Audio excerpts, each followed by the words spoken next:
So you can see already, I'm already saying it again. So your words, you entered someone's DM and you said, I help you transform your this. It's possible, of course, like I will still say it again. It's possible that people can probably just come and say, or somebody can just say, oh, lovely, thank you for what you do. And the person just decides to hire you. You're an outlier, right? But then I'll say again, you don't want to bank on being an outlier. So one of the things you might want to do is, having studied the person, you can now start a very short story. In fact, one that converts like literally 100% is you having a video of yourself, right? Probably saying something, discussing. That's where YouTube will come in. So I noticed that some of us in our community were a bit anxious to curate our videos for last week. I said there is nothing wrong with it, right? It's better you actually started and you're under pressure than you didn't even do at all. Okay, so now this is it again. People don't buy what you do.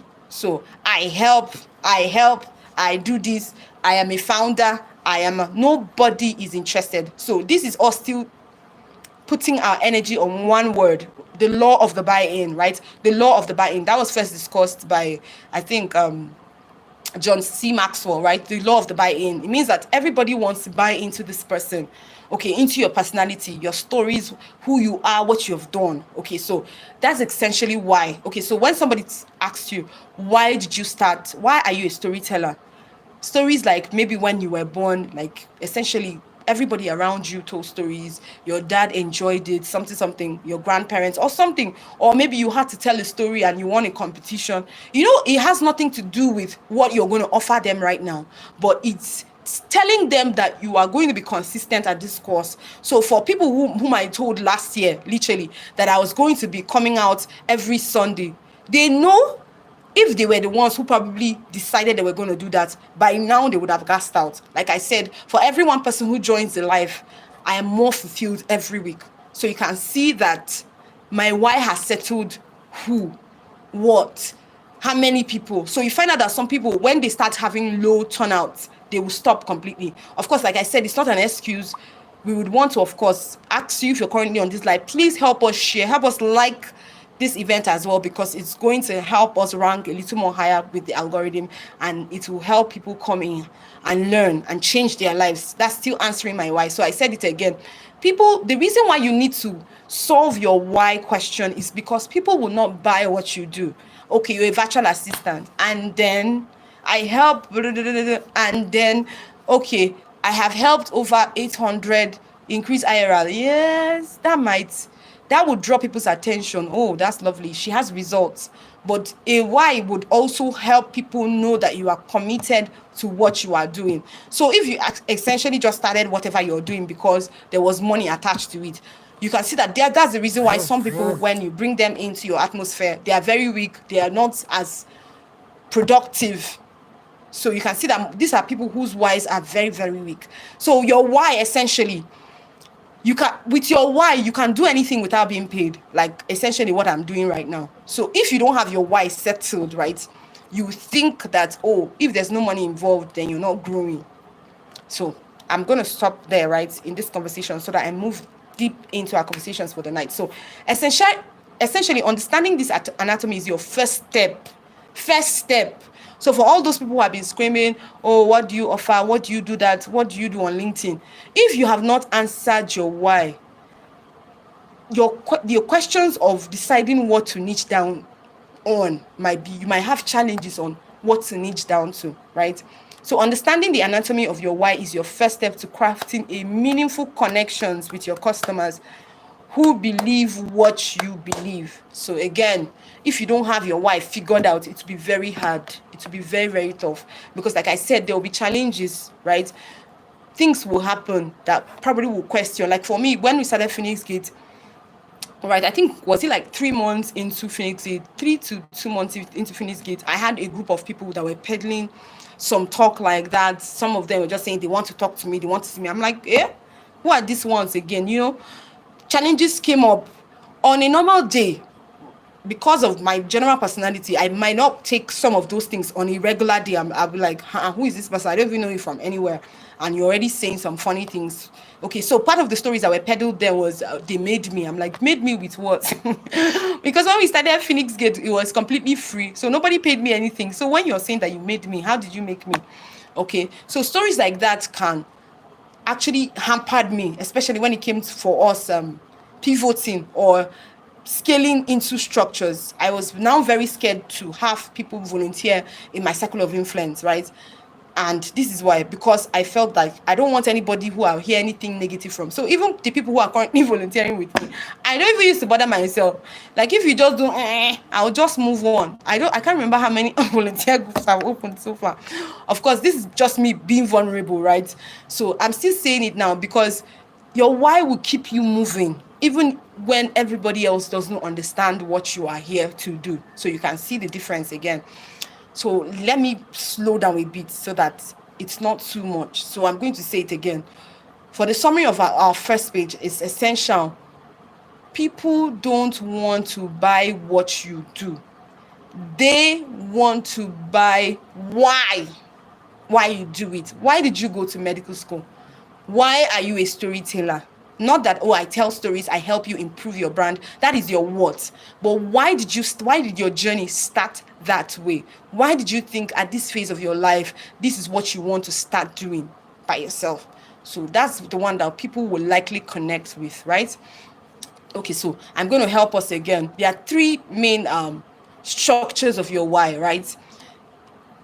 Your purpose, your values, and then personality. These three structures will always help you determine whether, okay, this is what is your why. So let me explain it again. What is your purpose? So for me, like I said, I've always, before I went into mainstream like education, like what we are doing in Phoenix Kids Group, I've always believed that I'm a worshiper, right? So when I sing, I believe in healing, right? I heal. I believe that the sick get healed and then the dead get raised. I literally believe it. I believe in the healing power of God anytime I open my mouth to sing. Why do I sing? If somebody say, why do I sing? I believe that when people hear my voice, right? Not the songs that I sing. When people hear my voice, they will literally have the healing. So one thing you might want to pay attention to, the three pillars of your why is your purpose, right? Like I said again, it must be deeper than virtual assistant. So what do you do? Who are you? What do you do? I'm a virtual assistant. Why are you a virtual assistant? So stories like, well, when I was quite younger, okay, I was the first child. And you know this thing about female first child. My mom always had me in charge of all my siblings. So somehow I was just the one who would always help them out to do this, to do that. I would always help them out, prepare their uniform. So somehow I just got used to the supportive role. My mom was the first person I first started supporting. And before I went on to school, even when I got into leadership, I found myself being the assistant secretary or the assistant president or this and that. So essentially, everything around supporting role just suits me. And this is one thing I've always done for the best. And then you can now start talking about your results. I have helped over 500, 1,000, 2,000 persons do this and this and that. I'm just saying in terms of an interview now, if you're going to probably convert, if somebody asks you, why are you doing what you're doing? So you can see that if you probably coming into the interview as a HR professional and you're hearing me talk about how emotional, like how I was groomed to support, and I have somebody who probably will still walk into the room, I would rather choose you who has a history of helping people than somebody who just came and say, I'm a virtual assistant. I've worked with over 5,000, 10,000 people. You just bring me on board and I'm going to get the work done. So I'm hoping that this is becoming clearer. If this concept I just discussed right now is clear for you, just say clear. Samson, I can see you here a lot. Thank you so much for coming in. Okay, I didn't see the message you left. So please help me say clear if you understand so far. Like I said, the first thing you want to have in mind is purpose. For me, even from when I ministered as a music minister, like I told you guys the story of my secondary school days, how because my parents were essentially business people, so my assignments, once I bring assignments home, they don't even want to find themselves around it. And I didn't blame them, right? It meant that I did my assignments myself. Okay, so this probably means same more stories, right? I did my assignments myself, and over again, after doing my assignments back to back, next thing I realized was that I started teaching my younger ones. Even from the age of 5, I'll be teaching I taught both my younger ones and my elder ones, right? So you can already see that my personality is already forming. That's why anything helping, educating people, making things very easy for them, I'm already wired in that direction. So somebody will say, Vivian, why are you why do you help people monetize? I was born in the market. So the same way I was paying attention to my academics, I was also selling. So at the age of 5, this is me probably being modest, but literally my mom almost gave birth to me on her way to the a business trip. Yes, that's the word. Or let's say a trading trip. Literally, I was almost born in a car. So I've sold all my life. So we're part of those kids or that generation of children that were consistently taken out to work. So for my workplace was the marketplace. So I was born selling. So you can already see that anybody who hears me, irrespective of the fact that, okay, I'm a medical doctor, you will know that I have the ororo. Okay, so if you're probably from other sides of the world, ororo just means the anointing, the oil, right? To teach you how to make sales, and teaching will come very easy for me. So when you're crafting your why, it's very essential you pay attention to your purpose. Like, okay, what are the things that were already super easy for you when you were coming up, right? And then now, once you have figured out your purpose, then what are your values? What are the things that you cannot take? Like me, for me, one of my major values is people who are very lazy. Jesus, it's a major turn off for me. Like a major turn off for me. In fact, that's the reason why I rarely do. My courses are always like live. Yes, I don't like recorded courses and dropping it off for people. Of course, because we have a community now, I'm responsible to ensure that, okay, at least one video within the week comes up to still reinforce people's lives based on what we have discussed today. But normally, I like to see people do it. So for me, you know that my values are anything laziness out of it. I love loyalty. I love excellence. I do it to the best of my whatever is available to me right now. Like I still say it. I say it all the time. Excellence, perfection is a mirage, right? Progress. So, but I make sure that every single time I have to do anything, I outdo myself. So once you have figured out your values, right? Your purpose, then you craft out your values. Okay, what are the things that I cannot take? What are the things that would help me fulfill this purpose that I have? Then your personality, okay, how you converse. Like for me, for the way I converse, my conversation, it's just part of excellence in the sense that I will not just come and just leave myself as though where is this one coming from? You know, what's like that? So for some of you who probably be listening in, you know that I'm a Nigerian from my conversation, but it then doesn't mean that being authentic means I should speak anyhow or I should conjure anything.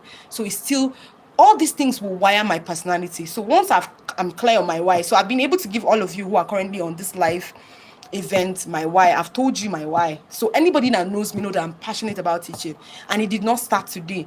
I taught my younger ones, I taught my elder ones. Yes, I don't know where the boldness came from, but I've always been like that.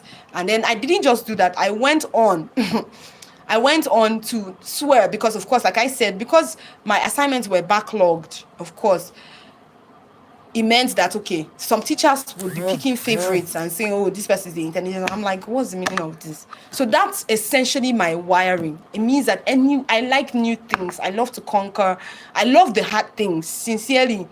If not because of maybe motherhood and giving birth, I had sworn, right, when I started medicine that I was going to be a neurosurgeon. Vivian, why? I said, I just want to become a neurosurgeon because I want to prove that it's an easy thing to do. But then, of course, as I got to grow in my spirits as a human being, like especially with God as well, I realized that, okay, if I'm doing anything, I'm not doing anything to please anybody, right? I would just do something that I love to do, right? And that's essentially why I became a medical doctor, because I literally will see people get well when I teach them, when I educate them, and then when I administer drugs. So my favorite part was always discharge. So you can already hear that I am telling you some stories. You cannot miss it anywhere, right? So the essence why you need to pay attention to your why, okay, this English is funny, right, is because it helps memory. It helps memory. So Ada's story now, I can never forget Ada's story for anything. I mean, she was fired because she was pregnant. I've been there before, right? I've been there before. Mine was that I was when I was close to 2 months or 4 to 2 months pregnant, I could not eat anymore. Okay, so the pregnancy hormone was not allowing me to eat, and I was still a medical doctor. I was still going to the hospital, but I would go on 5 days without eating. I was taking drip, right, without eating, just so that I can see other patients. And then when only to settle in, and they were still insisting that I must take calls. So guess what my calls were? 8 o'clock, I resume 8 a.m. in the morning, and then I will work till 4 p.m., then work till 4 p.m. the next day. So that's almost 24 hours, right? In fact, if it's shy of 24 hours, probably 6 or 8 hours shy of 24 hours. So a pregnant woman who has not eaten is still asked to care for everybody as though nothing happened. When I complained, they said that I'm not the first person who is pregnant, and irrespective of my health condition, I should show up and hold the call. And that was how I ran from that particular hospital. So when I see somebody already advocating for women, it's totally relatable. So that's the reason why everybody needs to share their story. When you share your story as part of your brand message, right, what you're giving to your clients, to your viewers, for most of us who are on this YouTube journey, it's going to be a whole lot easier, because people can now say, oh, this girl can do anything. Community then, because they say this is Mother Ginger, like no matter how busy she is, she will push you people to do the right thing. And sincerely, that's my personality. And then who would you rather pay? Somebody who is just telling you that, oh, you can do it, just come and pay, join my classes, you can do it, or somebody who is showing you by her antecedents that she has the energy to carry you through whatever consistency or whatever it is. For some of you who don't even know, my community took a 5-month challenge non-stop. So we posted every day before we started doing our paid challenge, our paid monetization bootcamp and implementation bootcamp challenge. So, and all that 5 months, I didn't charge anybody. So I'm just still trying to, when you're crafting your whys, you're showing your vulnerability, the fact that you're not under pressure, the fact that you are here to give. That's how you build trust. People start saying, oh, this person is out for this because of me, and she's here to ensure, she wants to see that I'm getting well. That's why I would rather probably just join her coaching program than any other person. So that's why you need to align your why, and it should be in your brand statement. So when we say I am a mover, in fact, movers and shake, I think we had like a scam, somebody who is a scammer come into our group. Was it yesterday or the before yesterday? The person was saying that there's a community called movers. I think this is where anybody can laugh. Please, if you're on this live, you can drop your emoji of laughter. He said that there's a community called movers who do public speaking, and the truth is, because we show up every week, and then all our part of the things we offer to our members is that, okay, at the end of our challenge, we'll make you speak. So probably the person just picked one-on-one. And movers is essentially from the energy I have as a person, right? Let's move, let's do something. We call ourselves movers and shakers. We still call ourselves movers and shakers. And so if you're joining us for the first time, well, this is the community that you were about being scammed for. Like we said again, nobody will ask you to sell your YouTube account, sell your LinkedIn account, rent it, whatever. Please don't do that to yourself, especially for your LinkedIn, right? Especially for your LinkedIn. If you sell your LinkedIn account, you only have one shot. LinkedIn, once you're restricted and you're banned because they find out some shady activities around you, it will be like a total banning, because you don't know what the person is going to use your account for. So please, no renting. No matter how desperate you are for money, please avoid that. So like I said again, your why is, start with your purpose.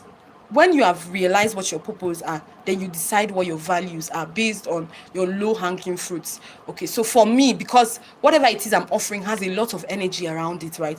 Has a lot of excellence around it. Has a lot of, for me to want people to do well, I have to be compassionate towards them. So it means that I am I would love them, or the word is I would be vulnerable towards them. So it's already my value. So if I meet somebody who talks anyhow, or somebody who talks down on people, or somebody who thinks that they are the only ones who are the best, you can see that my value will be conflicting, and I will not do well around that person, right? So it won't be possible for me to blend much with the person's. And it's not because the person is bad. It's just that the person's phase right now does not accommodate my own core principles, which is finding ways to just help people, right? So that's why everybody needs to pay attention to their wives. Oh, awesome. Good to see you, Michael Rivers. Thank you so much for coming in. Okay, so he said great energy. Thank you so much. Thank you so much. Thank you. I really appreciate you. All the way from New York. Thank you. Okay, so like I said again, everybody who is currently here, and one thing with paying attention to your why is that it will help you come up with an emotional conversation. Like, if I would want to discuss my why as one full blank story, there's no way you listen to it and question if I'm going to deliver on any work at all. And that's why you need to pay attention to your why. And then for those people who will do and they say burnout, you have not paid attention to your why. Like I said, I don't know who will burn out more, right? I don't know who will burn out more. Someone who probably is a single, so you're on this life currently and you're a single person. All you have to do is to write content, right? For LinkedIn, which is super annoying. You write content and you have to engage at least for more than 1 hour, 2 hours, 3 hours before you start ranking high. It's super annoying. In fact, right now it's paining me. It's becoming annoying, right? I feel better that I will have to just craft my post and just post and walk away like what we do on YouTube. Especially what I'm saying. When your why is complete, it will be very easy for you to just tell your story. I mean, if people invite you to talk anywhere, your storytelling will not just be about other people. It will just be you. And the good thing about sharing your story from yourself to people is that, especially for the coaching industry, for which other industry? Let me see. For the people who are educating, yes, so the medical education. If you tell stories that are super relatable, and even it might even include some of your stories, don't share overtly vulnerable stories. You still find out that people can easily remember you. Oh, that lady that this thing happened that was fired because she was pregnant. Oh, you find out that when you have your why, your stories will easily be remembered. And of course, that's how you always be getting jobs. Oh, let's talk to that particular lady. Oh, let's talk to that particular guy. She's just the best person for the job. And like we said, in a world where people forget people's names a lot, you just want to have something super excellent and a narrative you created. That's why every single time we're shouting personal brand, right? Because most people will, if you allow people to craft your brand for you, it will. Awesome. Thank you so much, Rafa. Please, let's all like the event. She's giving me that reminder as well. Please like the event so that we can rank higher as well. Okay, for the algorithm. So back to my conversation. So I said again, the whole idea of you settling your why is that you're going to give other people an opportunity to remember you, right? And then it's also going to help you when you are gassing out. So I would always say it again. You cannot explain 3 children. You cannot explain, and all my children are toddlers. So twins, they're barely 1+. And I showed up on LinkedIn when my kids were like 6 months. I started my master's just maybe a few months in, maybe like a month, 2 months in. So I've written exams. I think I've posted some of my exams on LinkedIn, my exam results on LinkedIn before. People saw my all A's, right? So I'm still trying to tell you why you can actually have an easy life. So I'm telling you these stories. It's already crafting something in your mind about Dr. Vivian. Oh, if Dr. Vivian is going to be doing this, definitely I would want her in my space, right? So you don't want people to craft their story on you. So if you are not telling your story about yourselves, people can just say, she's a snob, and they'll start selling those ideations. Like, I'll still say it again, gone are those days or that year when people will be the ones to tell you who you are. It's very essential that you start telling your own stories and inculcate your stories even in your business, because it helps you be memorable. And then of course we're on LinkedIn, we're on we're on YouTube right now. This is where your story hook is going to come super handy. So if you have not settled in on your why, when you're not growing, or maybe when you're not seeing as much interactions on your posts, you can easily chicken out. For me, I've even gotten to the point where I told myself, when it's time to post, my time to post, I will post whether I'm available to engage or not, because I have my why. I must show up. But then I still know the things I need to do to rank high when it comes to my engagements. So that's the phase I've been right now. And it's simply because I've understood my why, right? I'm not essentially, I don't have to be online to serve a particular platform. I'm here to help people. For those who care to help, that's why every single time right now when I write my post, I will say share to your community, because eventually, right, I'm showing up because of you, right? I can decide to do any other thing. Like I said in one of my first videos this year, I said I'm Odogu Pararan's wife. So you know Odogu Pararan, you don't have to do anything. Odogu will still be paying you. But if you have to show up, it simply means that people's lives are on the line. And I'm still saying it again, you need to settle your why questions. People's lives are on the line. People you're supposed to be helping are on the line. But if you don't have a proper story telling them why you are here to help them, they might meet you and they will not know that you are actually here to serve them. And it will be very bad, right? That your customers are actually languishing simply because you did not sit down to introspect and start talking. Okay, so like we said again, I'll just read through this. It said your brand's why is the core reason it exists beyond making money. So a lot of people are just what I help businesses. Helping is what you're here to do. Okay, supposing it's not a business, will you still help? Right? Will you still ensure that people are elevated? Can you still give back? It is beyond making money. That is why you need to settle your why. Okay, so the questions you're going to ask yourself is essentially these 3 questions, right? Start by asking, why does this business exist? So if you're here and you're probably a storyteller or parenting room, if you can answer that why, right, we will not have a question of you. If you can answer your why, it won't be hard for you to come up with videos weekly. At least 1 main videos weekly. Then your shorts can be probably very short, fun videos interpreting or telling people what you do. Right, so you can see that it will now not be hard for you to show up on LinkedIn for those who are showing up, because you have settled it. Like for me, every single time I post, I don't post for the algorithm now. I don't just post for the engagement. I post because I know that my community, people that I'm supposed to help, will be online. There's somebody who is going to be giving up soon, and the person can probably see my post, even if it has a low engagement or not, and say, oh, this woman still shows up irrespective. And that's what I did for last night. My newsletter, I scheduled it and I went to church. Yes, by 6:30 this morning I was already in church, right? I scheduled it and I went to church. I told myself I don't have to live for an algorithm, right? I've settled my why. I'm here to help people, and I'm here for the long haul. I don't have to sacrifice anything. Spiritual well-being, emotional well-being, nothing. I will just show up because I know that the people who I am here to help will be out to read. And then of course the days that I'm freer, like I said, if you're currently having challenges with the LinkedIn algorithm, you have not spent time. So you might just want to do total immersion. I've told that severally to a lot of persons. Go one day, just block it and say today, me and LinkedIn. You literally see your impressions go up. It tells you a picture of how your post will perform when you eventually post. When your impressions are higher, your post will likely do well. Okay, so I've said that. So why does your business exist? Okay, that will help you keep pushing, right?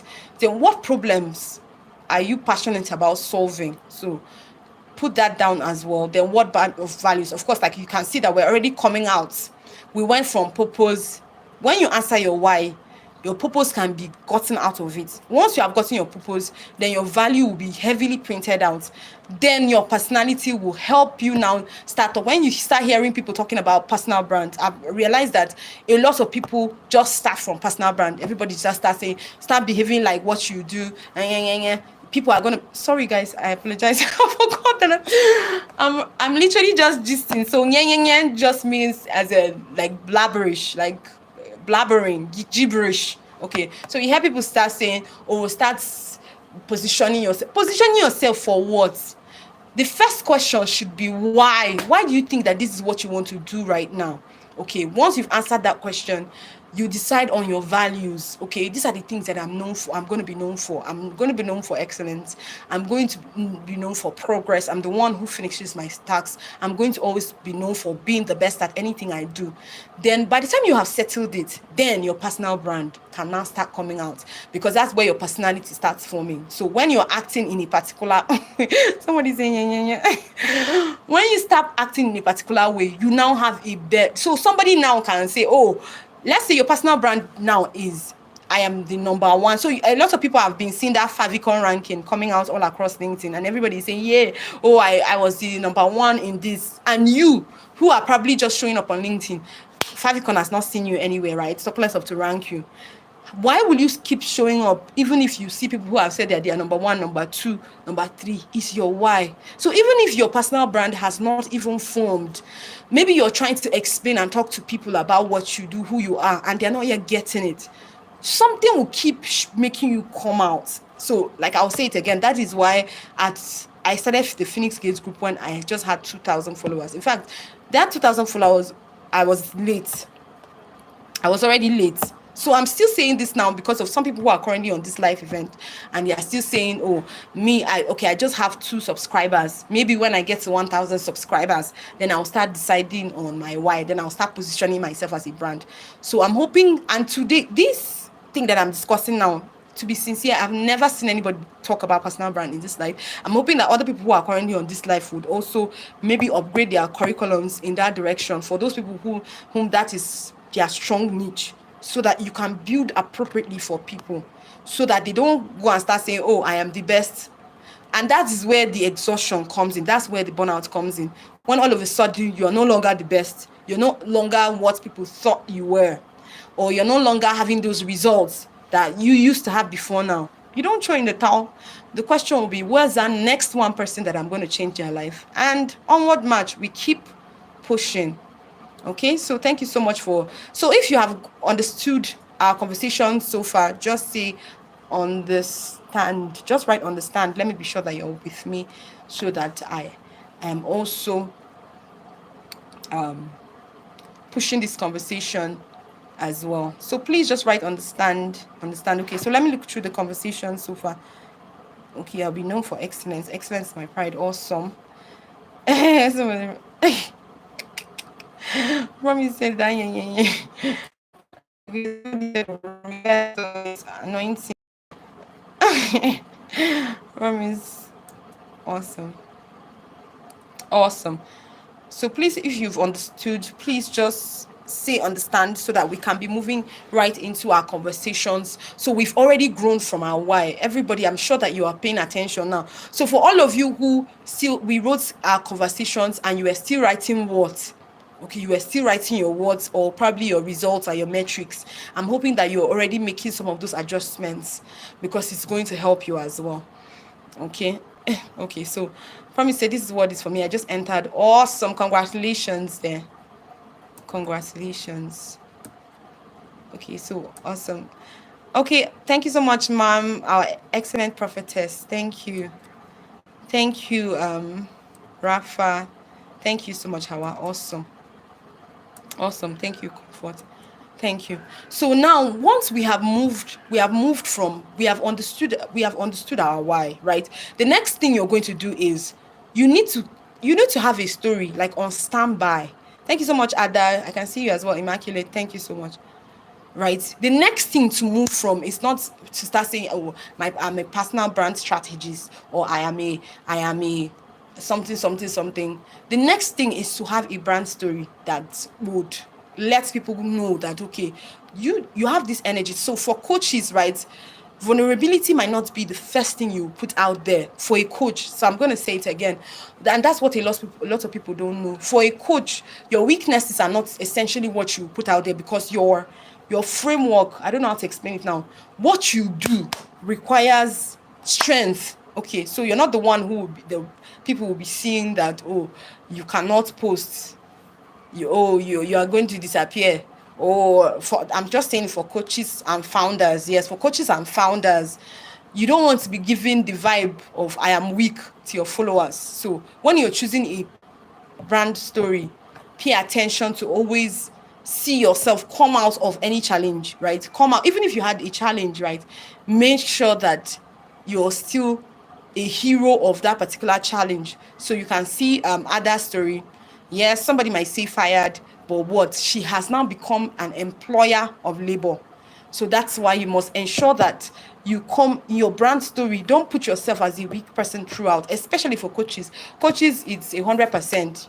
Of course, for any other niche, storytelling niche, you can always tell any story and you can come off of it. Everybody will know stories as simply captivating. You can even tell people stories, right? Nobody will query you, but as a coach, you'd have to try your possible best. Of course, there are places to share your vulnerability, but you have to try your best to put your best foot forward. Okay, so your brand story, you haven't understood your why, right? We said from your why, you decided on your purpose, you decided on your value. So I'm life right now, a lot of you are already writing, what are my values? And your values is not the one that is inherited. Oh, my sister, my mom hates people who are colored orange. So me personally, that's how I know if I see any orange person. And truly, truth, any relationship I have with an orange person, it always scatters. That one is what do they call it, referred referred values. Is not a necessary, it's not necessary. Make sure that your values are rooted in what you want to offer, whatever it is that is your why. Okay, so diligence for me is a big, yeah. If I just notice that you're very active and you're very diligent, you always keep the time, is a, I don't know how to, it's a light bulb for me. It's something that I like to be around, right? So those are the things you've started figuring out, that okay, because of how your why is positioned, this is your values. So the next thing, like we said, is to develop a personality. That's where your personal brand now starts. Having figured out your personal brand, in the sense of what you want to offer, let's say I want to be a storyteller, what will be my brand story? So the whole idea of ensuring that you have a brand story is so that you can tell people, right? You can easily just tell a story and everybody will just buy into it. So I think the perfect picture was what did Ben Carson did, what let me see, and lots of public speakers dabble into those things. That's literally how presidents win. I think the person who probably didn't leverage on those that narrative as much is probably Trump. And like I said again, there will be a few outliers. For him, he just sat on authenticity. This is me. Whatever you want to do, this is me. But I realized that there are lots of people, of course, most people on the other crop, maybe the Democratic parties and all that, they do a lot of storytelling, they do a lot of grooming, positioning, brand stories and all that. Like I said, if you're going to work with clients, these are the things that will keep you afloat, right? If you already figured out all these things, it will be easier for you to work with the person, right? And then it also positions you as an expert when you're relating with the person as well. So essentially, your brand story is the soul of your brand. Like I've told you the soul already today.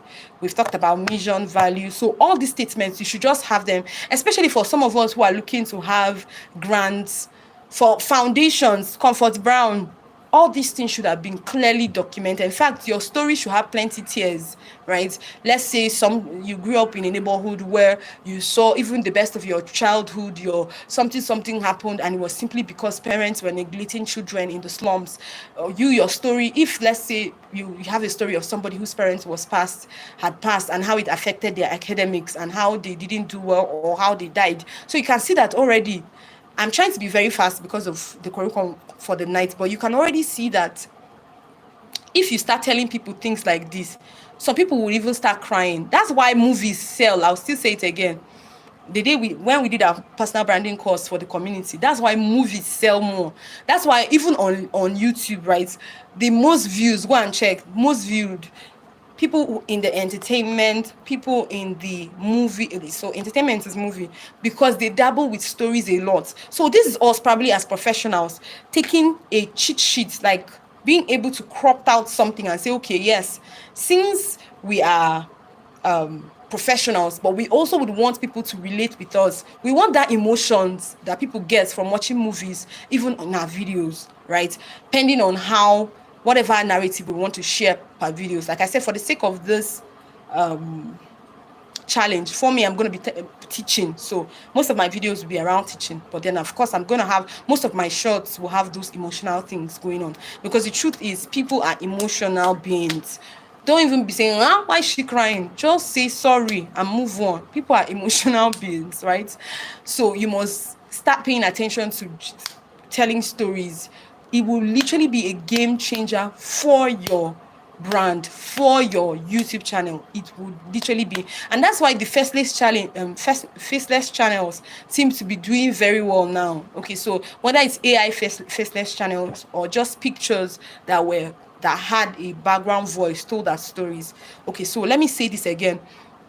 I've noticed that when people say faceless all the time, the first thing they think of is AI. No, you can actually have a collage of photos and you do a voiceover and it's still a faceless challenge, but you tell stories on the background of it. I don't want to put you in for, because one of the things I also realize is most of these AI videos right now, most of these AI apps, they are becoming, they would want you to literally pay for all the apps. So you'll be paying monthly and all that.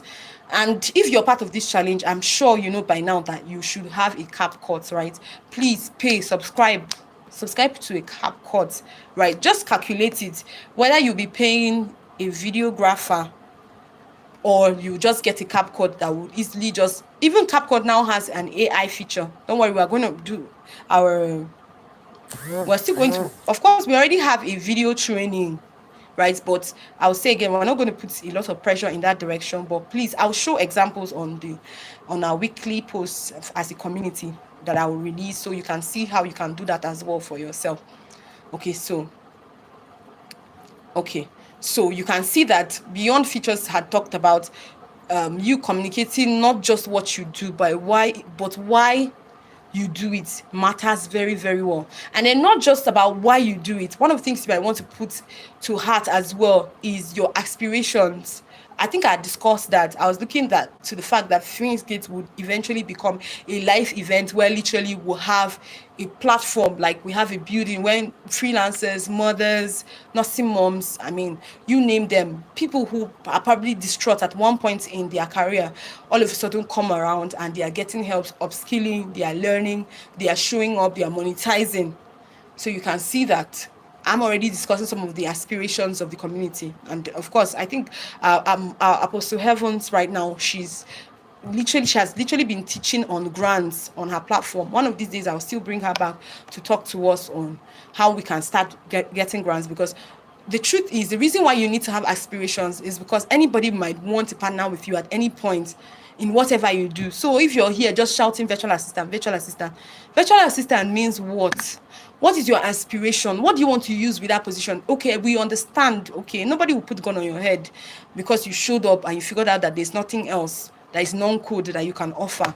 But can you just build a dream around virtual assisting? Can you just say, okay, what if I now become the one that people will go to and answer some of these questions? How about me having a course? How about building a community? Aspirations, right? This will give people an opportunity to know how serious you are with whatever you are offering, okay? So we talked about authentic identity, but we said if you're a coach, you might not want to overshare, because the truth is people want to know that you are strong and you can handle them. That is why they come to you for your courses and all that.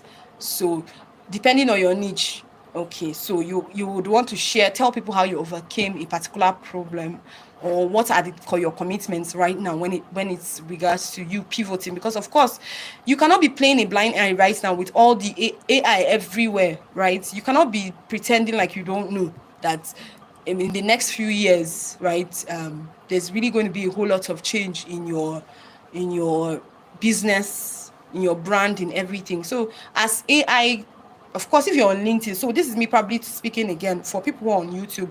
If you're on LinkedIn, please, if you're on Facebook as well, Facebook people are not commenting, is 5 and 6, right?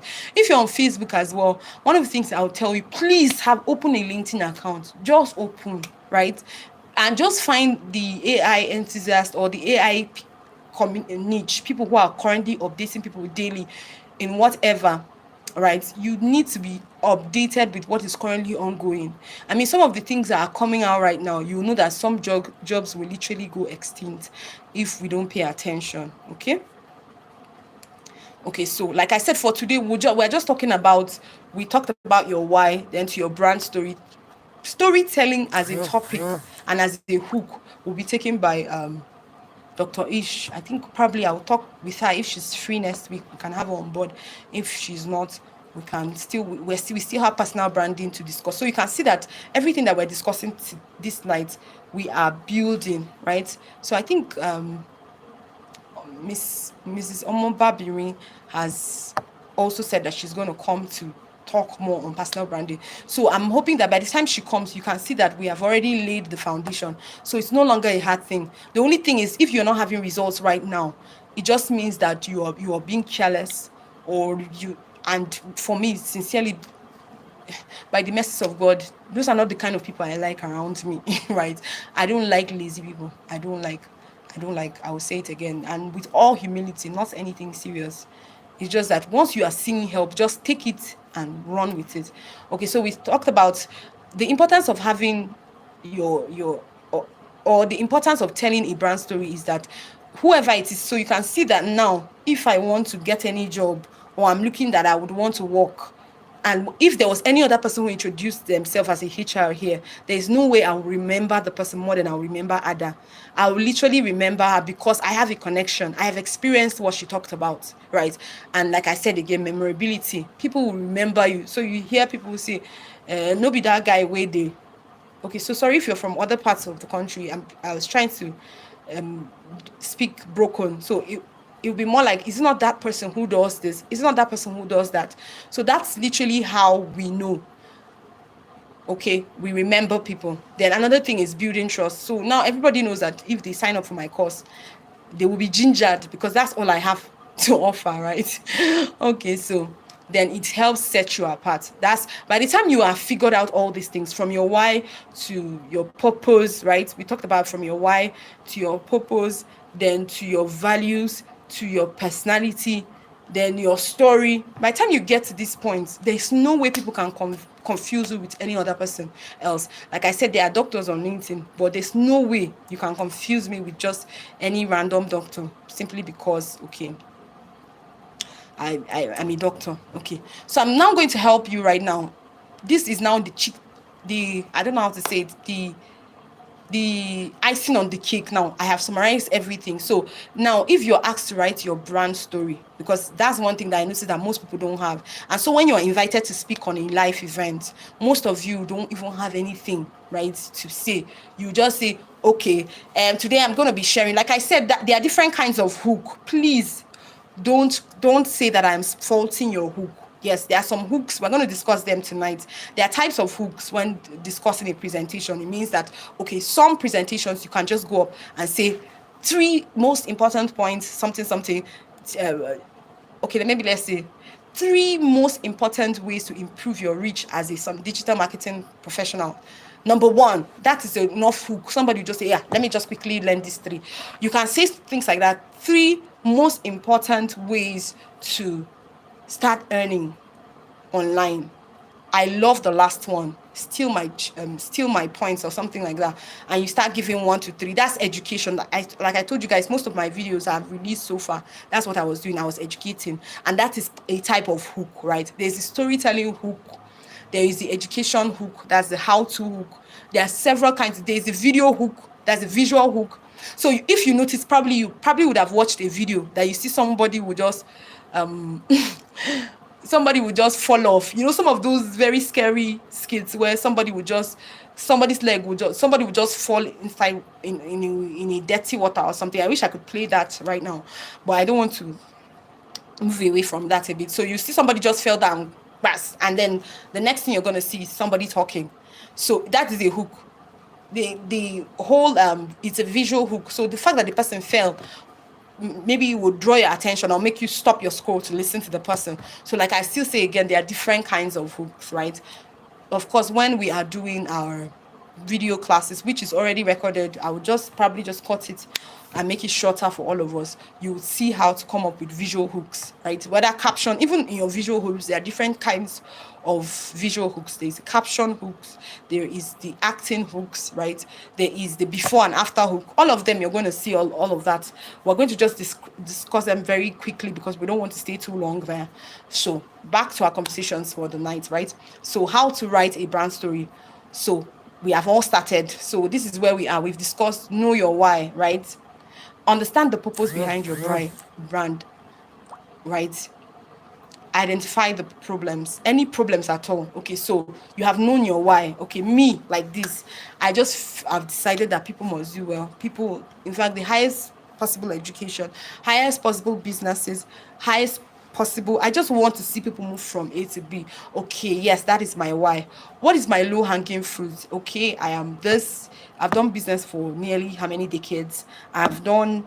I'm very, the second word is I'm very diligent. I like to make people do things. So that means I'm likely going to fall into coaching because I easily would ginger people. I see people call me to do things, right? Okay, so now the question is, I can't be all this for every niche, right? So which particular problem do I want to solve, right? Which particular problem? Let me just identify it. Okay. Well, one of the things I've realized is that people's self-esteem sometimes is attached to their academics or to their financial level, and I hate it because my people will say, money na water. So sorry if you're not from Africa, it just simply means people always use that statement to say money is even easy, more so easy that why are people making it sound so serious? Money is easy, right? That's essentially what I decided. Okay, so I had the education now niche. I'm currently still schooling, right? And my classmates, everybody who are in my circle, I literally used to hit the nest, the mother eagle. I used to hit the nest and chase them to go and read and all that, and we all read and all that. But then for my marketplace, as regards to LinkedIn, I decided that okay, since money is the one that everybody is taking overtly serious, with my background in business and trading for the longest and in decades, that is what I think I can offer. So I've decided on the problem I know I can solve. Now, not yet, we have not even gotten into knowing the problems for your audience. I know the problems I can solve right now. So we've gone to how to write your brand story. You've understood your purpose, right? You've been able to identify the problems that you, based on your own skills, you can offer. Then the next level will be, okay, who are the people who are going to be needing my help? Okay, so for the purpose of internet, right, we will say, where are they? Okay, so for me, I leaned towards professional business startups, and that was why LinkedIn was a very good place for me, right? Then I entered, when my community expanded into training, right? Then we know that all platforms, because there are lots of people who are currently watching this event right now who are on YouTube and on Facebook and they are not on LinkedIn, and they would want to start their journeys. That's why we decided that, oh, it would be lovely to still have to stream. So every time we pay for our streaming tools, we know that even if it's one person that we meet from YouTube or we meet from Facebook, we would have helped one person to understand that you need to start your professional journey. Just in case you want to earn remotely, you need to position yourself properly on LinkedIn, because everybody will still ask for your LinkedIn profile. Okay, so I already know my audience. So my audience are literally professionals and business startups, right? So the question is, after you've mapped these two, okay, so you've known your why, right? You've identified the problem in your why. So me, I've identified my problems in my why. Low self-esteem, which is useless, because if I pay attention, I'm going to get it done. That's why we started. For me, the coaching needs answered my question perfectly. See that there's no need to have low self-esteem. All you have to do is to start. So I've identified the problem. Then the next thing I'm going to do is, okay, who are the people?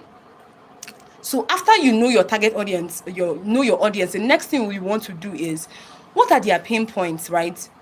Okay, what is it that you want to solve for them? Okay, so for me, I know that a lot of people have money problems, right? And so I chose the coaching route. So it means that I am going to find ways people can earn money on LinkedIn, people can earn money on Upwork, people can earn money on YouTube, people can earn money on Facebook. I have to find all of them out. Thank God it's a community, so it means that I don't have to be the one who does everything, right? While I have my footing on LinkedIn, right, I can still navigate on all other platforms. So those are the things you should be thinking when you are writing down where you can find your target audience. So now, having found your target audience, now it's no longer the problems you want to solve that is your prerogative. So I said it again.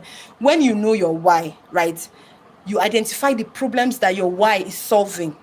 Then you find out the people who seem to have answers okay, who seem to have these problems. And when you found out the people who seem to have this problem, you don't import your own pain points to them. The truth is, some of them don't even know. So we talked about my first video when I discussed that or Odogu Parara. Yes. So if you're from Nigeria, you know that this is not a weird thing for you. You know about Odogu Parara, right?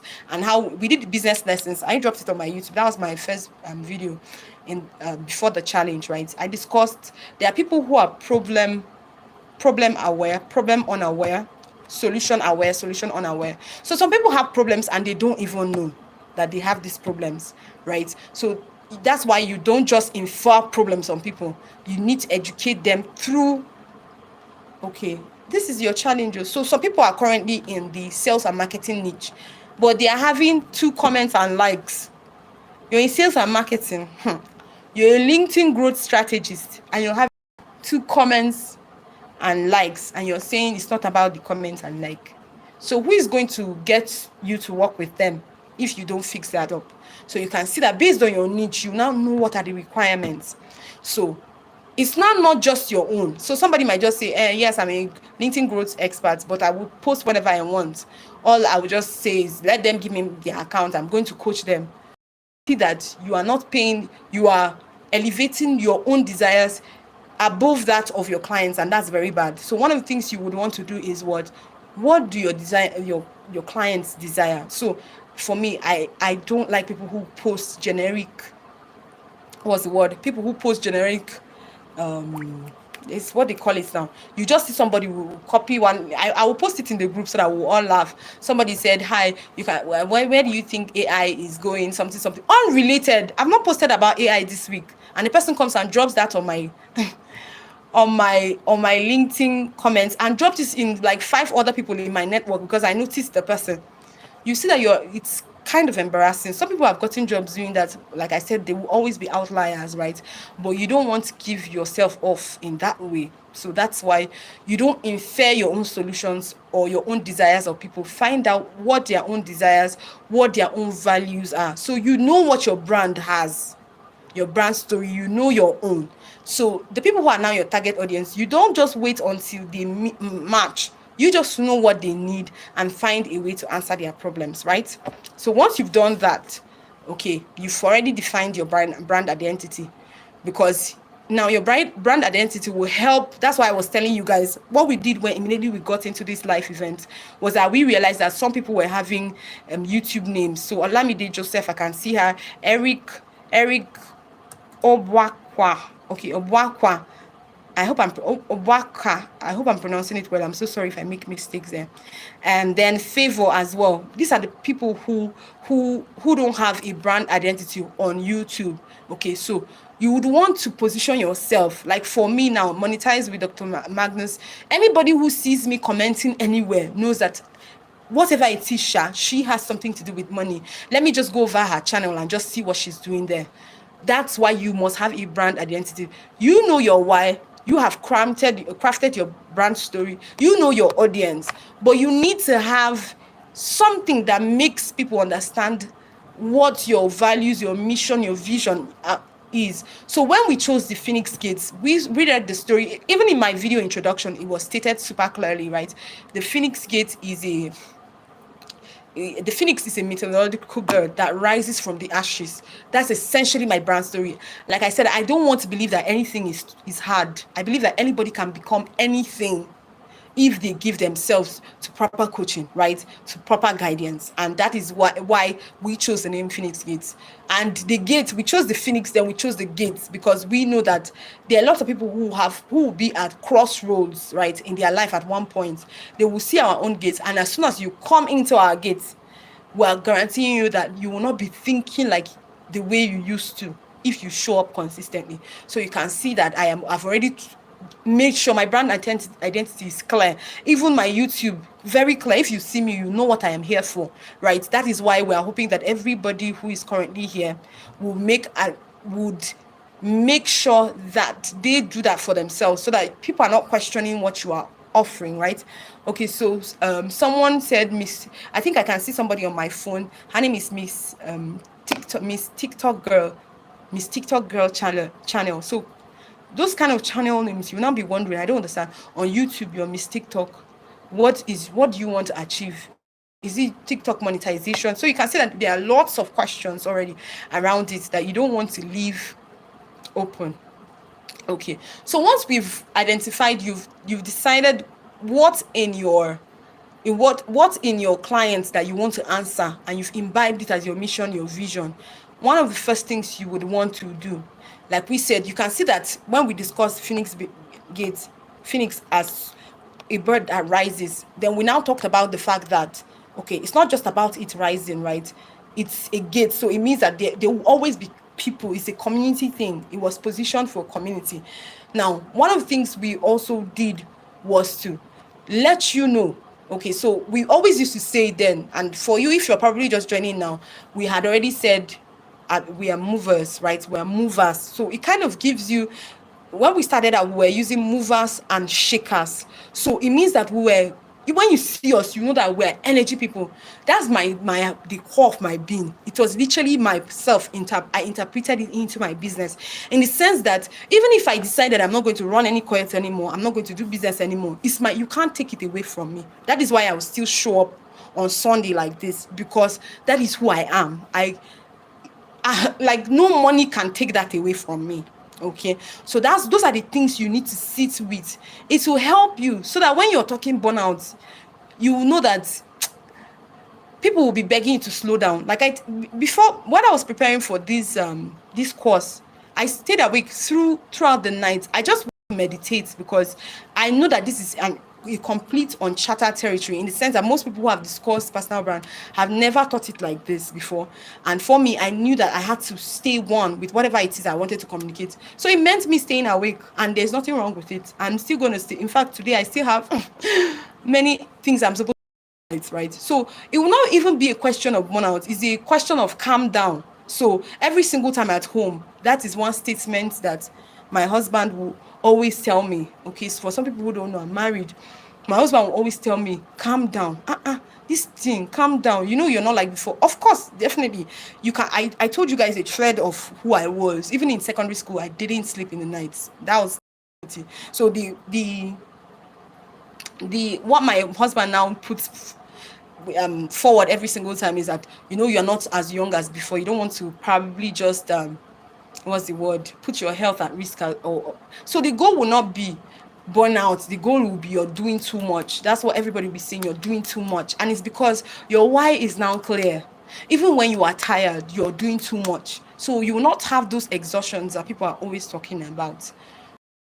So for me, part of the exhaustion I have is if I meet recalcitrant human beings. Oh Jesus, I literally feel bad for people who come into my circle of influence and they are not moving, because for me, I always move. Every single day I move. So those are the ones that, if I'm experiencing burnout, is if some of these funny people who come around my space and they don't want to learn, they don't want to pivot, they are the ones who would irritate me. So and your burnout in this case will not be to say, okay, I'm not going to do this again because I have some silly people who have refused to take their journey seriously. No, what I'm going to do is I'm going to face another direction and start propelling. Anybody that is working with me, I work with the person. Like we said tonight, for people who didn't show up here, we'll take out people from the community who didn't show up, who are in the challenge, because you're going to draw us back, right? So that's essentially what it is. Because for me, I'm always on the run. I just want to make sure that people are catching the vision and they are moving, because I'll say life is too short for anybody to look down on you for anything. That is, in fact, this is the heart of my conversation this night. Life is too short for anybody to play with you, to tell you that you cannot be anything because of something that you can learn. And as I'm saying it now, the pain is just rising up in my voice. In fact, to cry now, I'm very close to crying. And I'm saying it because you cannot leave yourself at the mercy of somebody else defining a narrative that you could have just attained. I mean, it's a mess. Okay, so this again, we said the last thing you're going to do is please go ahead and ask. You can drop the questions. Once we get to the time taking of questions, we'll have you on. So the last thing you're going to do is identify the hero story. Okay, so cast your brand as a hero, right? Being able to pull people. So hero story help people move from where they are to what they are now. Like I told you guys, Phoenix Kit embodies everything in that direction. Oh my goodness. Sorry, give me one moment. I did my phone wasn't on power. It might go off. Sorry, people on my device, please give me one moment. It might go off. I don't know. Let me see if I can beat the time. Okay, so I think I was able to catch it. Awesome. So thank you so much. You guys have been so graceful to me today. I really appreciate. Okay, so let's see. So haven't concluded that. Next thing is make sure that you tell people. Of course, that's where your metrics come in. Identify the hero's journey, how people will move from one point to the other when they decide to join you on a particular narrative. So I'll show the story. Everybody knows the just do it. Nike of course is a sportswear, so just do it means that you know that sports sometimes can be very tough. It's not sometimes, sports is tough. So what Nike did was that they decided to build a brand story around making athletes, people who want to lose weight or people who want to live healthy generally, to just do it. So every time you think of just do it, you think of going on to where your trainers and start taking a walk. Just do it. And everybody resonated to that brand campaign, and I think it made them millions of trillions of dollars when they launched. Then of course Apple is always known about their brand stories more on innovation. That is why every single year or whatever it is, I don't know the circle, they are not about to put me in that their stuff, right? Every single year they are always producing one thing or the other. So the idea is to what, tell people that they are always innovating. So even if it's their camera they change, they'll innovate something. That's what they've decided as a brand, that they just want to do something bigger, something tougher. So you just need to find out something that interprets what you do properly, right? That will easily tell a story. So for me, if you hear the Phoenix Kids, you already know that it's where we used to beat people from one frequency up. We want them to go up by force. So it means that there's going to be a lot of work and a lot of energy, right? So you can say maybe there's a little similarity with Nike. Okay, so we've already talked about this already. So what I'll do is maybe I'll give okay, yes, when structuring, the thing is, maybe I'll leave this for Mama Ish to discuss with us. Okay, so this is what essentially happens to your brand when you start having a brand story. Building an emotional connection with people, authentic alignment can improve, let me see the percentage, up to 4 times, can make you earn up to 4.5 times, gain more engagement, and then generally people can easily purchase into your product. So when you're running a campaign, so for those our brand personal brand strategies, when you're running a campaign for anyone, you might want to pay attention to all this. So that leads me to our main topic for today. We had to just put this topic because we realized, like I said, from my community members, we realized that most people who did videos, YouTube videos, they were not really paying attention. Like I said, there's no challenge. For me, at some points, I had that challenge as well because I have kids in my house. So most times it's more like if I get an opportunity to even sit down to record, I literally take it. And that is why for me, I don't even write scripts. So all the videos you've seen me, even the Odogo Para video, I did not write a script. I've never written a script so far. All the videos you see on my platform, there is no script for it. And this is it. For me, I'm working with speed because my solitude is usually taking, is abridged at any point. So any single time I'm trying to record, somebody just enter. So the goal is you better finish it before somebody comes to interrupt you, because I don't have excuse. So you see, that's the difference between me and probably other nursing mothers who are probably on this call with me. And one of the things I've realized as well is that nobody's asking for perfection. I'll still say it again. Nobody is asking for perfection from you. Now, the reason why I still try my best to position myself, get lightning, get this and that, get cap cuts and all that, is because I'm coaching. So I'm still telling you again that depending on your position, you don't want to, there are some portfolios that might not invite so much, that might not invite so much, call it vulnerability. But these days I've seen people, so for the people who are on the live or my handset, or like on my sets, literally I've seen people make millions just talking, and they are shaking and they are discussing, and people are just coming in. They have their live event. They, hi Taylor, I can see you. Thank you so much for coming into my room today. So you can see that they will just have their videos every single time. They will just shoot their videos and discuss and drop something.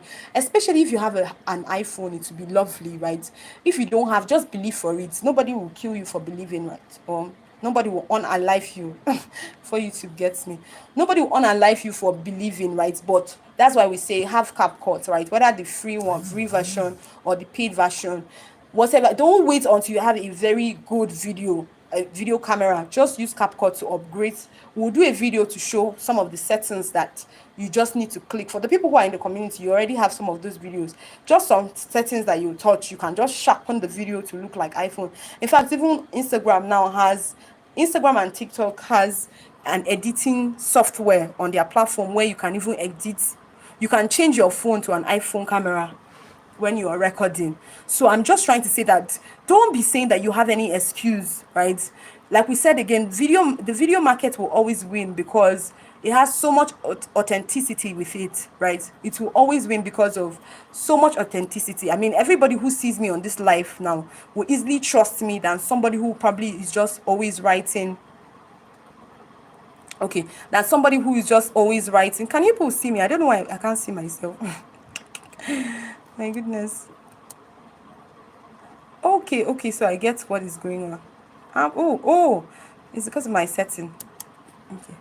So now, unlike people who are probably using, people who use videos are easily to be trusted compared to people who write. Of course, we know that there's a lot of facade around writing. Okay. So when we had a meeting, when we came on, I think was it, whose meeting was that? Okay, Dr. Izu's meeting, right? Yes, most of us met ourselves there, and all of us were just surprised. We were like, oh, is this your face? We're all surprised. Somebody say, you're dark, you're this, you're that. But now with the video, you see that most of those gaps in maybe proving authenticity would have reduced. So that's why it's easier for you to make more money, right? Physical sales, like you can make money on YouTube. People know again that you cannot run away and leave your YouTube, because the YouTube account in itself is an investment, in the sense that there is money in you being consistent, because YouTube will pay you for showing up consistently after you get monetized, right? But then, so imagine, let's say you've grown your YouTube to about, let's say 20,000 subscribers, and you're earning, let's say, close to $10,000 or maybe $1,000 per month, right? Depending on your niche. Usually education niche is usually paid more than other niches, right? Entertainment usually paid less. And for me, one of the things I did as well was I have three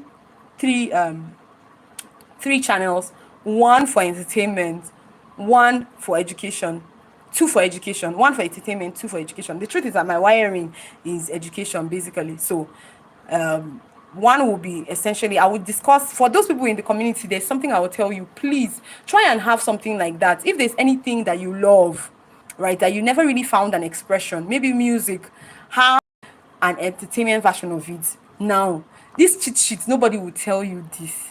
I'm still saying it again. I know why I'm smiling, because a lot of you would start getting you probably will even get to your watch hours very quicker than any other person, right? When you enter that niche, the growth niche, that's the YouTube growth niche, monetization is a very fast niche, but then entertainment is the fastest of them all. I mean, you can actually post MJ's videos, right, and just show yourself, the way, make sure that you put yourself by the corner of the video, and the video the video can get up to 1 million to 20 million views if it's a very rare video. So it means that you can even be monetized in one day. So all these things that we've been shouting, monetization, this monetization, that, it actually depends on your niche, and if you pick a proper niche. So for me, everybody who is currently on these events with me, I would say have three what do they call it, have three channels. Have an entertainment niche. If you're into gospel music, Bible reading, whatever it is, have a religious niche. Again, YouTube sells very well. I'm not going to hide, so I'm going to tell you what you need to know, so that you'll not be putting your head rock and be saying, if it's not parenting room. Okay, so sorry if you don't understand this is me getting playful. I'm just saying, I'm trying to demonstrate the fact that you don't have to hit your head in one place and say that must be where the victory will come. And one of the things I would want to say, for that particular niche, just leave it at free will. Just don't bother so much. All you have to do is post and ghost. Literally, don't even bother about sharing it anywhere. Just post and just we will all discuss this afterwards, right? Make sure you put yourself, have a general video summary of yourself talking. You can always attach it at the end of the videos to introduce yourself. Hi, thank you so much for watching. Kindly subscribe to this channel. I am still I am an enthusiast towards this. You can just say the reason why you love the platform and the channel. Record it and keep it separate. No matter what you say, attach it at the end or mid in the video, whatever it is. But you can have a channel dedicated to entertainment, so that you're not hitting your head and saying, if it's not, let me see if I can find some channels. Let me see. Please, if you're currently on this live, just write, say something, write, so that I can get your name. I can predict how fast your growth can be from your niche. Okay, so let me see. I went back a little bit, so I can see Comfort Brown Foundation. You know that foundation will be a lot of, you do a lot of videos, outreach videos and all that. You might be talking about stories. If you're not as diligent, your growth will be very slow. So if you have alternate channels, more than one channels, for me, like I said, when you all joined, for those people who just joined, I'd advise that you probably have like three different channels. So I'll say it again, have one channel for entertainment. All the people you love, right? Just find a way to always maybe discuss. You can even have like a gist around celebrities if you have the time. And like I said, what you will do is casual, just hold phone like this and just be recording if you have to, right? Most of them, those are the things that they call faceless channel, right? Have just one particular video that you can always attach in the body of the videos. Of course, there's always read the copyright laws, right? There's a particular amount of share. You are not allowed to share more than get what's the word, you don't get striked for probably posting verbatim. So if you post verbatim, you'll be striked because you don't mention, and make sure you mention. Of course, for people who did our monetization bootcamp before now, we said it's always, if you know a video, even during my live events, all the names that I mention, which I try to avoid because the videos are usually very long, I try to avoid that. If you mention anybody's name in your description, write the person's name. Like, it's more like telling the person thank you for his work and all that. So if I'm going to have an entertainment videos, and I love MJ a lot, right, I am going to put his videos and put myself somewhere in the corner and I'm bumping my head. Like I said, one thing you might want to do is just record one particular video and just keep it somewhere. Anytime you're editing, just attach it and just be bumping your head. So even if YouTube tries to strike you, you edited, you are there. So copyright claims will not affect you, right? But then, of course, there's still an amount that you probably will not go beyond. Okay, let me go back to this. So I've been able to tell you, so haven't we figured out this, right? So for people, like I had somebody, when I posted today, I think around 3 or so, I saw someone say something around the fact that their video, that for those people who can do video, YouTube is good. I'm like, no, there's something called faceless channel, and faceless channel doesn't necessarily mean AI. So once we said faceless channel, somebody will just go and be learning and see. Of course, I can do it. I still have prompts. I sent prompts to people who wanted to do any of those things, right? But it doesn't mean that you have to, your faceless channel has to be that. You can even have a collection of photos and read around those photos, write a script on it. The good thing is that it's faceless, so you can literally be reading from your phone. Okay, so this is a story about MJ when he first was a child. It was said that his dad, this person, affected him, this and that. Nobody is seeing your face, but it's essentially photos moving, right? So that is also a faceless photo, a faceless video. Faceless video means that your face is not there, right? And your face not being there could be like a vlog, a summary vlog. You might not put your face, but you can just be food. You can be food vlogging. You're cooking, you're putting your videos and all that. I will discuss a few other things maybe at the end of this. Please get comfortable with life as well. You can go live. Please, community people are going to be asking every week. I will ask when you went live. It's an assignment. Every week you must go live on your own. Come out to YouTube on your own. Nobody, don't tell anybody anything. Come out and just meet people. They will insult you. They will say, who is this person? Black person, yellow person. Just be laughing. The people that you can laugh at, you laugh at. The people that you can block, you block. But all these things, that is me still trying to say it again, you need to face your fears. So I think there's a particular person I'm referring to, right, when I'm saying this. So please face your fears. So let's go right into our conversations for the evening. Hey, Jesus, our time is so short. My goodness. Okay, so let's see what we'll just do. So video presentation is when you're doing a video presentation generally, like we have already discussed everything. So if you have already decided on your why, your brand story, every single thing, doing videos will now be super easy. The question will be, every single time you want to record a video, is who are the people you want to reach. Like I said, the reason why I would advise everybody to have different channels for different things, so that you don't confuse your people, so that you can just niche down straight. So it's not like LinkedIn where you can only have one account, right, and you're questioning yourself whether you should niche down or not. YouTube, different channels, have different channels for different things, and decide who are the target audience for that particular niche. Who are you trying to reach? For me, my demography is usually, I have 25 to 35. It's usually my peak viewership. I have 35 to 45. I've had 45 before. So all these things are on your analytics. You see your analytics beside your videos, especially your shorts. The shorts is super easy to see your analytics. Then if you want to see the analytics for your long videos, just go to your YouTube studio. You're going to see that there.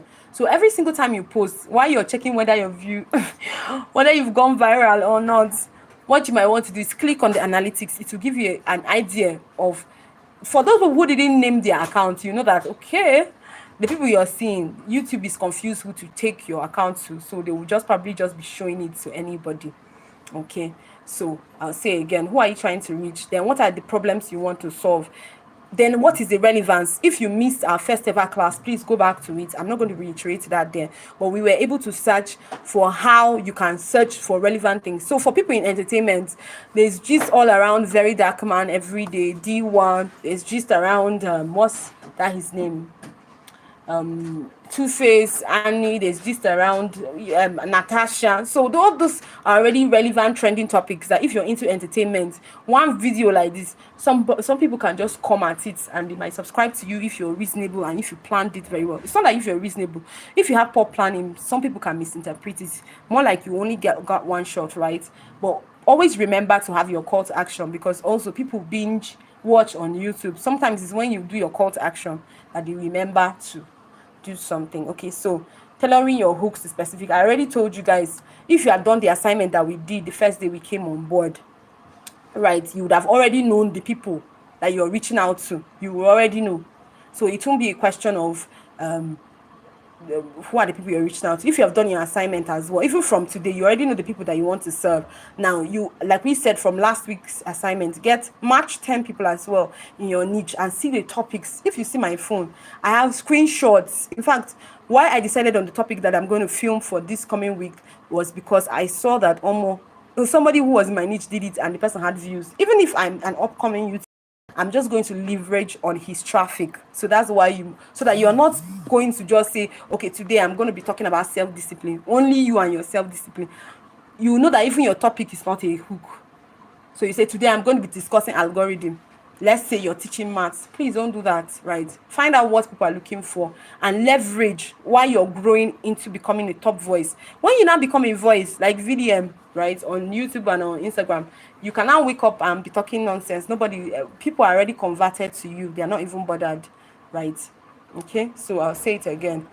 Part of the anatomy of a great hook. So like we said, first thing, before you write, in fact, your video, the most important thing is your hook. That's the beginning, just like the way we write on LinkedIn. So if you're here and you're on YouTube, you're not on LinkedIn, please type community. We'll also make sure that we help you land properly on LinkedIn, because you need LinkedIn. There's nobody who would want to eventually get you to work for them without you having that set up properly, right? And we can also offer that services to you as well. So one of the things you would want to do is find great hooks. So that research that you did now, you find out the top performing the top performing posts for that particular niche. So once you have found it, you just screen grab it. Thank God it's not LinkedIn where screen grab is an offense. on YouTube, you can screen grab all you want, right? So it means that you already have a great hook, right? Once you have seen a great hook, but look at, even you can also look at the person's the way the person did their thumbnails and just copy it. Nobody, after all, it's not the person that did it for you, right? You can just copy the positioning, where the dollar sign in it, if you're in a monetization niche, if you're in real estate, what were the pictures that the person put, what were the things that the person put, what were the topics that the person discussed, right? Sorry, I'm going to be super fast because our time is almost elapsing, right? So one of the things you would want to do is, you don't just show up. One of the things I noticed with my family members, they will just come and say, today I want to teach. You don't just come and you want to teach. You want to make sure that whatever topic that you have is, number one, is it intriguing? So value now is not the main thing. So I'm saying this now because I know that people are from LinkedIn, you have already learned 5 ways to, 10 ways to, and you just want to come and point. On YouTube, no, they do like that, right? It's part of the, okay, sorry if you're from other countries, no, they do like that. Doesn't mean it's a broken word, right? It is, don't do that way. Okay, so you have to have intrigue, because it's more like movie. Why would anybody watch you to the end? Like when I did the Odogu panorama video, that was essentially what I did at the beginning. I said, some people would think that, oh, I wanted to tell the story about a new Odogu. It was not. Oh, it's business lessons, and that video was talking about essentially, right? So anybody who was serious, watch the video from beginning to the end, because I discussed essentially how I started it with something super catchy, but then there were lessons. So you have to have intrigue, then value, then is it relevant? You don't just pick any topic because you went through a particular season in your life. You just want to talk about it. And you're a small YouTuber. How are people going to search for you? Like we said, we remember that YouTube is essentially a search engine, right? Connected to Google. So anybody who searches for anything on Google, depending on how well you are ranked, the person will find your video. So YouTube is not about now. Go ahead and check the Bad album for MJ. You see that now all those videos, you see 1 billion views, 6 billion views for all them Bow Wow and all that, Bill Romeo and all those kind of. You can see that over the years, over 15 years, every single time somebody watches, they are being paid, right? So we're thinking of long term here. So that's why you should just plan your content. I'll show you how to. We're going to quickly discuss that quickly, right? We are getting to the end of today's event, right? So I said again, you pay attention to. I just hope you're right, Tinsha, because me, I'm selling this. I'm selling this. I'm selling it, so you not see. In fact, should I delete this video? Okay, now I'm beginning to think of things. I'll discuss that later. Okay, so one of the things you want to do is pay attention to intrigue, to value, to relevance, and brevity. So as much as possible, especially because we're just starting out now, what we want to think of is to be as brave as possible. You don't want to do one long video. So somebody wants to post video, you only have 2 subscribers. But you went to post a 30 minutes video, and the worst part is that you are not even, it's not a, like, nobody knows you, but you went to post 30 minutes of your video. Like, it's not even an educational video. Like, let's say your classes, you hosted your classes on LinkedIn, on YouTube. No, you went to do educational video, and you want somebody to start watching from beginning to end with all your bloopers and all your errors and your conversations that might not be as smooth, because obviously you're just starting. Like, the reason why I would always say is progress over perfection. I'll still say it again. Anybody that preaches anything other than that is a dangerous person, and sincerely, you will not see me around the person. So just know that I cannot be like that, okay? So there are a lot of people who do clickbait and they cost them. So I've seen people who posted, like recently, I think it was somebody used AI to duct a song by Davido and one other person. Then he now wrote official video. People came and they watched, right? So that means he's going to make money. But the insult they gave him, I don't think anybody will agree to subscribe to that channel, right? Yes, so exactly. So Austin Chisholm was saying pay attention to short content. Yes. Now another thing you would want to know is that the YouTube algorithm pushes shorts very well, but you cannot depend on shorts alone. That's why at least have one long form. Now, as you're building your personal brand, like now you can see that the people who joined the events, who eventually joined our trainings last, I cannot have these teachings again for them. And if you enter, even from the forms, you are directed to somewhere where you are going to go and watch videos. So that's why you should also do your long forms. So every week, I would say at least have one long form video and short and one long form videos, and every day just drop a short. Like I said, for our community, shorts is not anything out of the blues. Nobody said you should start saying, okay, I'm going to be telling you about the story of my life. No, you can actually just post a video of you just sitting down, and every offer you have is written, or you can do a voice over you probably sitting, like you can record yourself working, so that you're not under any pressure. It's essentially your workflow. You're working in your office and you're typing. Just all you have to do is press play and you're facing your work, and then when you're done with your work, you can come back and just do a voiceover on it and say, well, this is how generally my day usually is. Very tedious. I had an opportunity to work with a something, or you can tell a story. Like we said, based on what we said today, storytelling is a big thing. So if you pay attention to that, you don't have to stay in front of camera you're recording for your shots every day. It does not. It's okay if you want to do it, but there goes your reach as well, because you're not giving your community variety. And please give yourself an opportunity to try different things, right? Especially that you're starting, right? To see that which suits best. Sometimes people can get fed up of seeing you with the same thing every single time, especially for shorts. So if they don't click within the season of you posting, right? It's not like LinkedIn where you say, oh, even if you use one picture over and over again, people will just know you, and what they are interested is your write-up. No, like I said again, we are gonna be talking about visual hooks. I don't know, we might not have. I will stop at exactly the time when we're supposed to stop. I won't stretch this class, but that means we might have to pull it over to next week, and then we will. But my challenge is that I want people to already start implementing, because next week I'm going to talk with Dr. Ish and see if she can stay on storytelling proper, so that she can teach some of the frameworks there. But this is essentially the anatomy of a great hook: intrigue, value, relevance, brevity. Like I said again, a hook is not necessarily it's not just, there's a caption hook, there's a video hook, there's a drama hook, there's a storytelling hook. So a lot of people just think, oh, hook is just storytelling. And when I started out on LinkedIn, so these are our LinkedIn people that can be super boring. I'm so sorry, guys, but we just have to find ways to flavor up. You can dance. That's a visual hook. So one of the things I noticed last week was that most of our community members who did a dance video describing what they did, that video did better than the average of people who sat down before the camera to do something. So it might not necessarily be dance, it can be drama, cloning yourself with CapCut, right?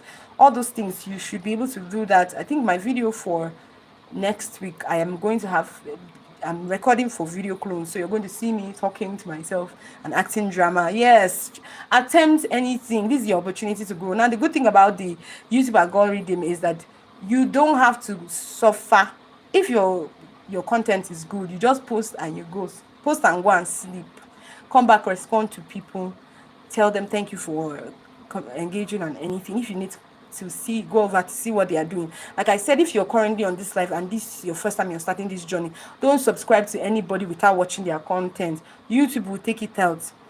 Okay, YouTube will take it out. So make sure you watch their content. So that's why for us, our community, we said short videos, so that everybody who is dropping their links, they drop, but it's short, and people can just watch that 1 minute video and move on to the next things. So let's say we have 20 people, that's 20 minutes, and then we're done for the day. Okay, so that's the difference between YouTube and LinkedIn. If you try 20 minutes on LinkedIn after posting, trust me, your post will be watching you, depending on your impression anyway. If your impression is already very low, you're going to have lots of crickets singing lullaby in front of your post. Okay, so these are the things you should avoid. Of course, you're a professional now, so clickbait, how do those things on YouTube, and I'm like, on Facebook too. I'm like, are they okay? How will you be writing nonsense? So you see some people, their clickbaits, their visual hook is their graphic design. Then they will show a living legend, an artist who is alive. They will now show that the person has passed. I'm like, what kind of wickedness is that? How will you be saying that somebody has passed when the person is alive? Just because of clickbait. So please avoid it, because you're a professional, right? So I'm hoping that we're talking to people who are professionals, so they won't do all that. Then we said avoid misleading information, right? Avoid slow starts. Okay, like I said, just whatever it is, start, right? Even if you have a slow start, go to your, what do they call it, your CapCut, check your speed, increase your speed small, right? So like I said, many things, AI has softened a whole lot of things. Okay, so let me just quickly give you an example. So there are different types of hooks. I'm going to just rush through. Okay, so let me stop a bit. So far, if you've gotten anything, just say, do you think we should continue, or let's just probably leave it to the next week? Since we have already been able to discuss our why, you already know how the tenets of your videos. You don't have to do the regular sit in front. You can also do like, okay, for those people who are on my phone, because I'm also on my phone here, you see how I'm even talking. This can be a video for me. Hi everyone, my name is, okay, no, you will not start with your name. You start with a hook. You don't start with your name. Okay, I'm still saying it again. You don't start with your name. You start with a hook, right? You start with a hook. Once you start with a hook, then you can probably just rehook, then you go ahead and just introduce yourself properly. That's how YouTube, right? Introduce yourself properly, and then you bring your solution, profile your solution. So there's a question hook, right? Are you making these mistakes? Are you making these common mistakes? Okay, common presentation mistakes. So these are for people in the public speaking niche. So please, if you're on this live with me, please talk. Let me know. If you're already tired, I understand. I think we can actually just push this to next week. Then we'll conclude with the storytelling discussions next week. Then I'm just hoping that today, I think we'll stop here, right? But I've given you an idea of what the few of the practices that you would want to have in mind when you're curating your videos. I've been able to cancel, or so that you don't think that, okay, you have to do some of the things that some people are doing, right? To Yeah, so skill sprint. Yes, I saw your Audra. I saw your video. It was so lovely. That whole scenery of the train. That's more like a mini vlog, and it's them adding storytelling, fireworks, right? Fireworks. So that's lovely. So I think for today, we'll just stop here so that we don't stretch it too long. We will conclude this topics by next week. You'll be a hook pro, but for now, at least you just know the few things that you should do and shouldn't do, and don't put yourself under any form of undue pressure. Yes, you can actually just use your phone and record you talking. Position yourself well and just be talking, and people will listen in. You can even give it like a casual talk atmosphere, and then let's say you're talking a story, you're talking about a story that day, and then you're good to go. So please, do we have a question? Oh, awesome. Good to see you, Dr. Augusta. I celebrate you, dear ma. So do we have any questions? Thank you so much, Audra. I would have wanted to continue, but so no problem. We'll be ending now as well. Thank you so much for that. Okay, so if we don't have any questions, I'm going to just give 5 minutes. If there's no questions, please, if you came in late, just go back and purse through where you came in and clarify a whole lot of things. The YouTube journey is the easiest. And yes, this was one of the things I thought I should let everybody know. While you're paying attention to your YouTube journey, just replicate those same videos you post on YouTube, post them everywhere else, right? Post them on your Facebook, post them on your LinkedIn, not LinkedIn. Well, it's possible, depending on how you craft any particular topic, you can also use them as your original posts for your LinkedIn, right? So what you might want to do is post them on your, once you're growing your YouTube, ensure that your Facebook is working well. Ensure that your Instagram is working well. Now, there's a huge traffic from Facebook to YouTube. There's a huge traffic from Instagram to YouTube compared to LinkedIn to YouTube. If you notice, I've seen a lot of people try it over and over again. If you put your link on Instagram, you rarely find, even some people say subscribe to my channel, you still say it and there's no subscription. That's because LinkedIn is gatekeeping. So if people click on the link, they can't come directly, except they start putting their emails and so many other things, and most people have forgotten. But YouTube, you can just Facebook, you can actually click a link from Facebook and you're voila into YouTube, and you watch. You can even subscribe if you want. But LinkedIn gatekeeps, so that you don't even bother so much, even if there's no difference. But you can always post. I still attach, but there's no much difference when you do that. I just wanted to probably clear that as well. Awesome, Esther. Thank you so much for indicating that we should make it next week. Awesome, Rafa. Thank you. Awesome. So we already know that we have Please, so the next thing I'll be requiring now, thank you, Favor, is implementation. So please try your best to implement. Like we said, the people who are in the group, the people who didn't show up, Rafa and Esther, please help us. Rafa, Esther, Teresa, and all the community leaders, please help us remove all the people that you didn't see here. Please, if you're here on this live and you've not left your conversations, you better do. So we said at least take out 5 to 10 persons today. So just put their name. Just before you take them out, tag them and say, you did not show up. You did not show up. You did not show up. Tag all their names and we'll be taking you out in 30 minutes contest. So it's possible that you might tag them and they actually showed up and probably they didn't leave a conversation. But I'm saying it again, if you're on this live right now, please leave a conversation so that we know that you are here, so that you're not a victim of anything. It's a pretty transparent thing. We don't want people who are not serious to be around us. Like me, I said, it's a major turn off for me. I believe that things are super easy. But if lazy people know, you cannot come to my atmosphere, God forbid, right? And I don't like it. Okay, and I understand that you're very busy, and I still say it again, I'm very busy, but I don't like people playing with what I'm giving my life to. So it means it's a question of priority, not essentially you being busy. You know what to do with your time. Okay, so in the absence of that, and I want to say thank you to everyone who stopped by. We really appreciate, despite our move, our turnout today was very good. I just want to say thank you for stopping by. So please, tomorrow, please write everything you've learned. I would want a post. Please tag me on that post, right? Tag me on the post of everything you learned. Right? What did I press on my phone now? Please tag me on your posts on so far. Just tag me on it. Is your way of giving back. I like to ask for that because remember, these hours that I give, you probably didn't exchange it for anything, but it's very essential that we all just have a way to acknowledge people who have taken us through a journey. And for me, I'm very big on loyalty and honor, very, very big on it. So please, if you're currently on this live and you benefited, please just tag me, post, and say what you learned so far and the things you're willing to implement. So thank you so much. I really, really, really, really appreciate. So if you came in late, it's super easy. Just press backwards and just watch and get light, because today was fire for fire. There was no break. In fact, at some point I was like, God help you guys. But usually that's what happens to me. Every time I have an opportunity to teach, I'm always super excited, right? And because we have very short time, it's better compressed a little bit. So thank you so much. So let me just spotlight everybody. I showed up today with no post, but emojis. Okay, Mankole, thank you so much. Well done. Thank you very much, Jessica. I really, really appreciate you. So send me a message. For the people who are yet to be in the community, I'll add you up.